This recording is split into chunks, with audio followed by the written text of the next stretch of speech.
फिन आरोबाव मैदेरनि गाग्लोबनायजों सासे सुबुंनि जिउ खहा। बाक्सायाव मैदेरनि गाग्लोबनायजों गीतिका तालुकदार मुंनि सासे आइजोनि जिउ खहा।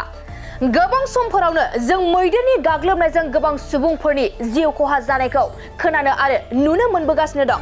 थिग बेबादिनो फिन आरोबाव मैदेरनि गाग्लोबनायजों सुबनखाता ओनसोलनि सुन्दुरिपारा गामियाव गीतिका तालुकदार मुंनि सासे आइजोनि जिउ खहा जादों।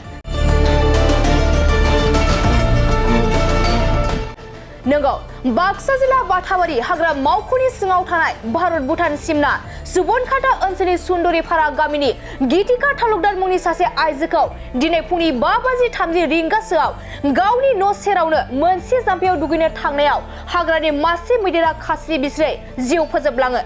हाग्रा ओनसोलनिफ्राय आदार नागिरना ओंखारबोनाय मैदेरा गोबां आबादफोर जानानै सिलिंखार खालामलाङो होननानै मिथिना मोननाय जादों आरो हाग्रा बिफाना जिउ फोजोबजानाय गीतिका तालुकदारनि न'खराव थांनानै खौरां लानायजों लोगोसे पुलिस बिफाना गोथै सोलेरखौ नायबिजिरनो थाखाय डक्टर रबि बर' जिल्ला सावस्रि देहा फाहामसालियाव दैथायनाय जादों होननानै खौरां मोननाय जादों। বাইদেউজনীৰ নাম হ'ল গীতিকা তালুকদাৰ। তাৰপাছত মোৰ বাইদেউ হয়। তাৰপাছত তেনেতে তাৰমানে সদায় ৰাতিপুৱা তাৰমানে ডঙত গা ধুব যায়। তাৰপাছত গা ধুই আহে তেনেকৈ আজিও গৈছিল তাৰমানে 5:40 বজাত।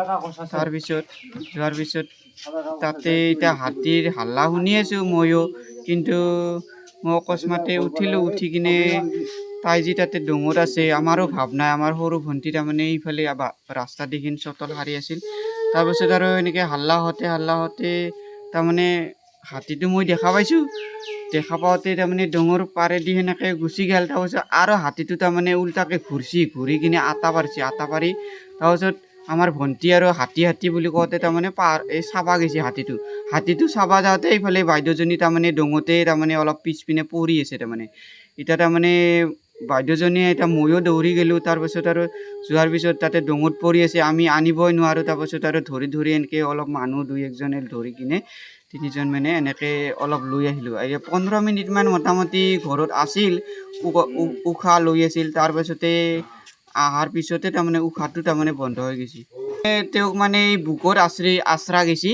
তাৰপিছত চকুটো তাৰমানে এটা চকু তাৰমানে বিৰাট লাল হৈ আছিল, এটা চকু মেল খাই আছিল, মেলবা পাৰে, কিন্তু বাকী আৰু এটা চকুটো পূৰা লাল হৈ আছে, তাৰমানে অলপ উফন্দি উঠা হেন হৈ আছিল। তাৰপাছত আৰু বুকুতো আজাৰ হৈছে, আমি অলপ দেখা পালোঁ এই তাৰমানে সেই কাপোৰ সলাই দিওঁতে। হাতী কেইটা আহিছিলে? হাতী এটাই আহিছিল, দামতল তাৰমানে। এইটো আক্ৰমণ কৰিছে? এইটোৱে আক্ৰমণ কৰিছে। তাৰমানে এতিয়া NGO বিভাগৰ পৰা কেনেহেন কি ব্যৱস্থা লয় এইখিনি দিয়া। मोनसे फोसावथाय नोंथांमोननि थाखाय मोनसे गोजोनथाव खौरां लानानै फैदों।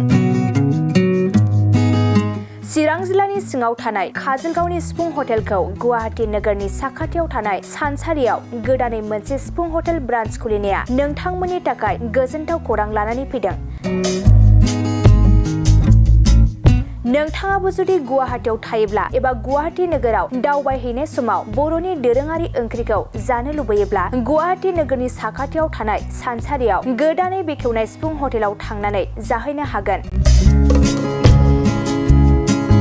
बे सिफुं हटेलाव नोंथाङा बाङाय बेसेनावनो बर'नि गोबां गुबुन गुबुन दोरोङारि जाग्रा ओंख्रिफोरखौ मोननो हागोन। अनला दाउ, सबाय दाउ, अमाजों नारजि, मैथा अमा, ना बाथोन, थारुन अमा आरो गोबां बायदि बायदि बर'नि ओंख्रिखौ बे बर'नि सिफुं हटेलाव मोननाय जायो।